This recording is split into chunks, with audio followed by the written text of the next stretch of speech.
What's up, everybody? Welcome back to your favorite New York Jets subscription podcast, Badlands. I'm your host, Joe Caporoso.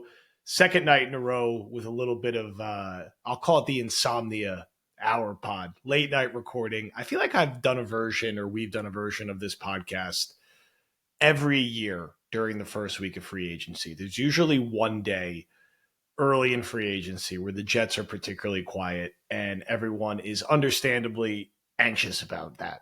And sometimes it's reasonable, sometimes it's not reasonable.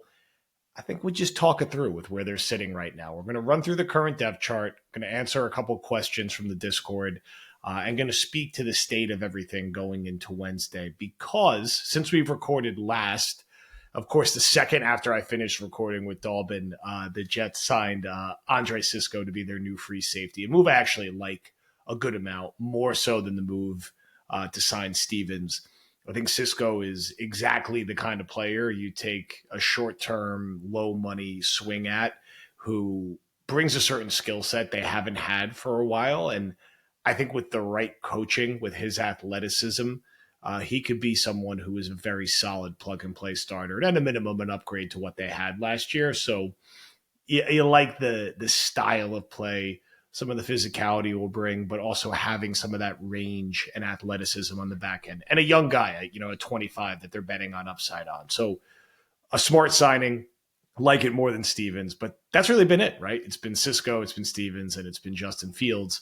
And since then, it's been nothing. And, a lot of the market is starting to dry up to an extent. It's not quite as extreme as I think some are making it out to be. But I get the concerns because let's read through the Jets' current depth chart, which I took a screenshot of one of my Discords on and put on X as I spend more time on Discord and less time over there. Quarterback, Fields and Tyrod. I'll mention Jordan Travis there as well. Your running backs, Brees, Braylon, Isaiah Davis. Fine.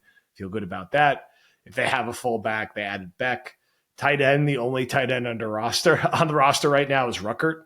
The receivers are Garrett Wilson, Corley, and Gibson. I will not acknowledge that Lazard is still on the roster because I have to assume they're going to cut him. We know the offensive line. Got Olu Fashionow, John Simpson, Joe Tippmann, AVT. Right now, the current tackles are Guy Carter Warren and Max Mitchell, so they need a right tackle. Xavier Newman got a tender as a backup interior lineman as well. Defensive lineman, Quinnen, and then Leonard Taylor and Sandpaper Watts. Beyond that, nothing. Edge, Will McDonald, JJ, linebackers, Sherwood, Quincy, Mosley, still under contract. We'll see what happens with him. Your corners are Sauce, Stevens, we'll assume he's a corner for now. Michael Carter, Stiggers, safeties, Cisco, and Bubble Wrap got his tender as well.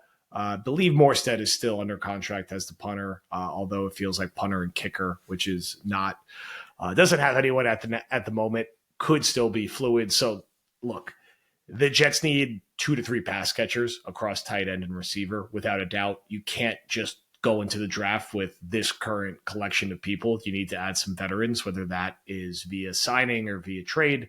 And they need a couple defensive linemen at a minimum. I'd like to see them get another safety. There's other things you'd like to round out, but what jumps off the page to me is pass catchers and fat guys next to put next to Quinnen Williams. That's what has to happen, ideally over the next few days. And there are still players out there, and there are still things that could happen from a trade perspective that even if they don't happen this week, doesn't mean they're off the board. This draft is also another time where those type of veteran moves could end up happening. The questions that I'm going to answer all kind of, speak to some of the concerns that most people are having at the moment. We'll start with David. The scouting report on Brandon Stevens. Good coverage, lack of ball awareness. Gives me Kyle Wilson vibes. My question is, can you name a player more annoying than Wilson? Every time he would wag his finger when he was beat but wasn't able to make a play on the ball, or the receiver dropped a catchable ball. And yes, I think Kyle Wilson was about as annoying as it got as a player. We actually did a tournament once called the WAG, named after Kyle Wilson and his finger wag, about the biggest busts and most annoying Jets. Honorary name for Kyle Wilson. And now, look, is Stevens Kyle Wilson? No, I think he's a little more athleticism and size. And he was a guy a couple of years ago in a different system who flashed some nice potential. He was just not really good last year. And can he bounce back from that? Clearly, the Jets saw something from an athletic POV where they think he can, but it's one of those ones that's not, you're not going to feel great about it till you see it in action. Like, it's fair to be like, that dude just really wasn't good last year, but maybe he'll be like the player he was 2 years ago, or even a better player in a new system. And he is a guy who has started at safety, he started at corner. He's still young. There's still room for growth, but it's questionable until it's not questionable.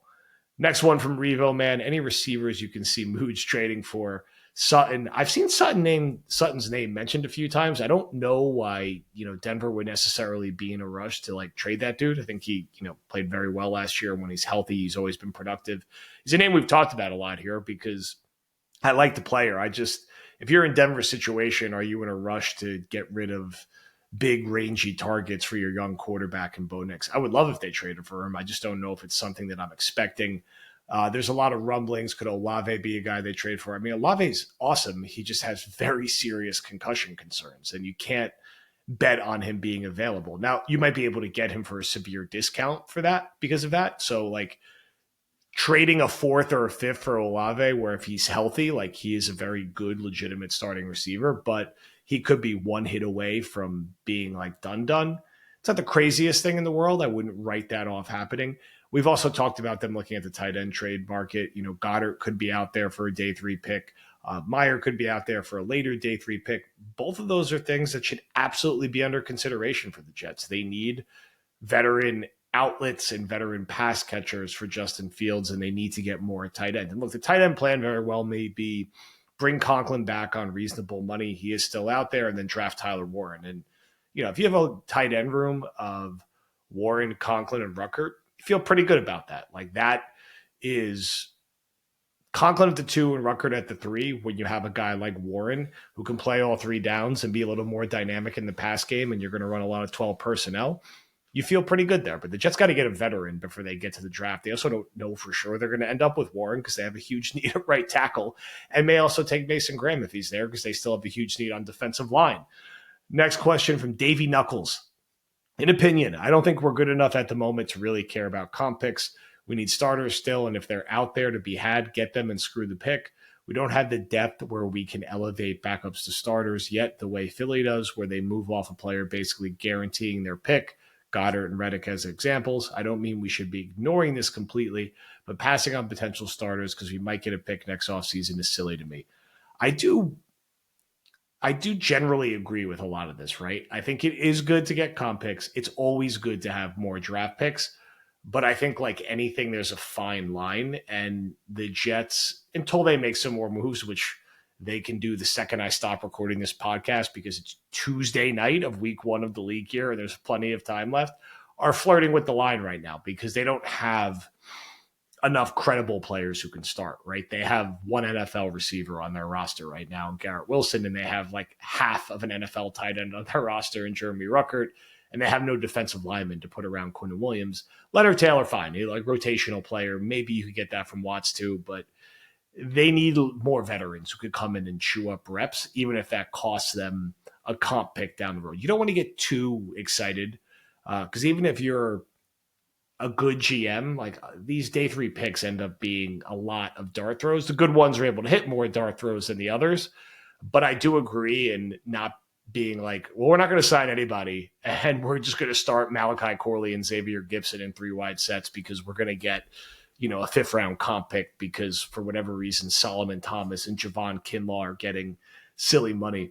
I am laughing at some of the desperation names being mentioned at receiver right now, inclusive of old friend Elijah Moore, inclusive of old friend Mike Williams, neither of which I think will happen. Tim Patrick's still out there and likely still a viable candidate. I like Tim Patrick, but he's a backup and a guy who you hope can play like 20 to 25 snaps a game. If he's healthy, he has some decent upside and explosiveness. He's an NFL player and he could chew up some reps, which is exactly what the Jets need right now. But it would need to be like him end. And Dalton talked a good amount about Lockett last night. Not the worst idea, on a short-term agreement. We talked about some of the trade options. I don't see the Jets in the Amari Cooper business. Brandon Cooks is still out there. It's not, it's not loaded at this point. I was a fan of Demarcus Robinson. I'm a little bummed that the Niners snatched him up. But let's see. Let's see if there's a veteran move in there, a veteran trade that the Jets are considering, or if they're just going to say, we're going to get Patrick and we're going to get Lockett, and then we're going to address it on day 3 of the draft and make it work that way for a year. Tight end, still watching Conklin if he ends up coming back or not. And defensive line, there's a lot of Discord chatter about some of the different fatter options that could still be out there. A guy like Dalvin Tomlinson, I think, is still out there. And can you find your version of Al Woods just to plug up some reps? Right tackle, Wills is still there. I think you could do a lot worse than giving him a shot. Tevin Jenkins is still a free agent. That's another name that we've discussed before. Getting a veteran here so you aren't as crazy pigeonholed to maybe having to draft a right tackle at 7. I'm a fan of it. You should sign somebody there, and the offensive line is so close to being you feel great about every single spot, but until they handle right tackle, we're still in the Tetris AVT conversation because he's the best right tackle on the roster. And, is it easier to find a guard? And I'd like to be able to end that conversation if they could go get a veteran and then they address it to an extent in the draft. So listen, it's year 1 for a new GM. We're coming off 2 seasons where the expectations at this point were we're all in, we're in this window. This is a different time, right? They're turning the page to a new era. And I get the early skepticism. I don't expect people to be like, oh, he's definitely got some master plan and it's fine. It's also just so damn early. Things will happen the rest of this week. They will probably cut Lazard and Clemens, and you'll get some goodwill from Muji right there. And they'll probably make a couple other veteran moves, just like they did when they grabbed Cisco late last night, where you're like, I didn't spend a lot of time thinking about him, but that dude actually, when you take a second, makes a ton of sense, and he will be a nice upgrade at safety. Can they go do something like that at receiver with any of the names we mentioned or someone we haven't mentioned? Same with right tackle. Those moves are still out there to be made.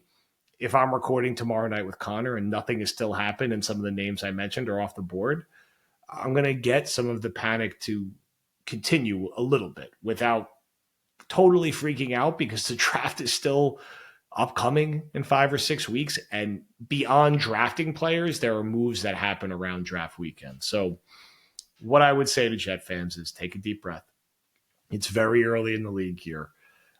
They've made 3 transactions. There's no reason they can't make 3 more before the end of the week. I think you feel good that they brought Sherwood back.